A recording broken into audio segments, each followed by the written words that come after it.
Hello and welcome. My name is Mr. Shaylin Mace. I am attending Ivy Tech Community College. My class name is the Principles of Procurement. Today's date is 9/15/2024. In our Cultural Differences project on international trade, I have chosen the country of Japan. For their unique culture, even though a lot of similarities can be derived between the US and Japan, there are many differences that are important for us to take into account when performing international trade. Some cultural differences to note briefly are anywhere from taking shoes off at the beginning of an entrance to having wabaki, a temporary indoor shoe, are laid out completely different. Homes are completely different in Japan. When you take into consideration that most places in America will have a 3-bedroom to 4-bedroom house with multiple bathrooms, in Japan they do not have multiple bathrooms, and usually the toilet isn't even attached to the bathroom. They are separate from the wash area. They say a temporary term for them is LDC. LDC talks about the living room, dining room, and kitchen all being in one as a flex space. So, just a few things off the start. It seems like there are many things to take into consideration.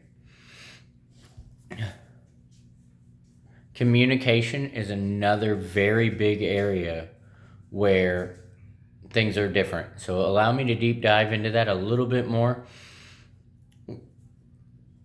But first, punctuality is another thing in Japan. Even if you're a few seconds late, it's considered extremely rude and unacceptable. Because in Japan, if something is important to you, you'll make the time for it. So you missing an appointment, therefore, says, plain, point, and simple, that you do not care about the appointment that was set, regardless of the circumstance. In America, it's fairly common practice for people to always be late for one reason or another. Here in America, we have an upfront and very outspoken approach to things. In Japan, it's more read between the lines, read body language and other cues, because talking respectfully and not expressing one's opinion when you are representing a group or a company is their general way they do things.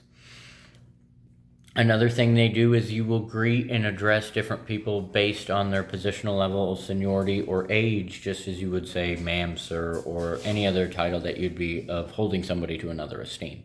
So in that way, it's pretty similar. The main thing is when people aren't very direct and upfront, coming from a culture where they are, you might not know how the meetings have been received or recepted by the individuals in the meeting.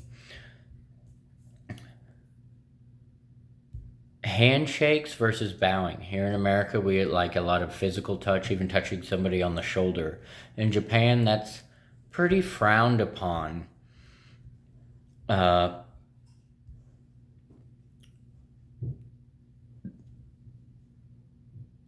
Tipping is another topic. It is not very important in Japan because they compensate employees at a different rate. Whereas in America, we pay them very little, and people will work jobs just for tips. Religion is another matter that we can discuss that talks about there's only generally 2% or 2 different religions in Japan, where America has many, many, many differences. Eating and drinking outside are not acceptable. Therefore, there's not a lot of outdoor receptacles for trash or recycling. In Japan, they do 3-step, whether something's compostable, whether it's truly trash, something that needs to go into a landfill, or if it is a recyclable material. Researching a company can be a key to the success of what you're doing or the key to failure. In America, we are very individualized way of thinking about ourselves, what we can get, what we can do.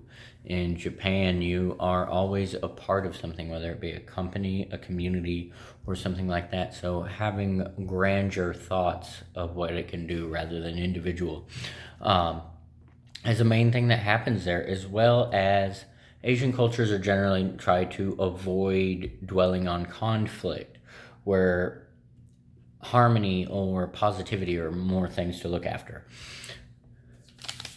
I have learned in this project that there is a big consideration that need to take place before a fruitful and promising relationships can happen. And it's worthy to take the time to figure these things out before doing something different.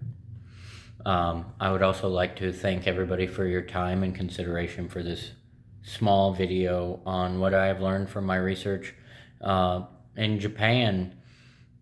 And once again, this is Mr. Shaylin Mace from Ivy Tech Community College for Principles of Procurement on September 15th, 2024. Thank you.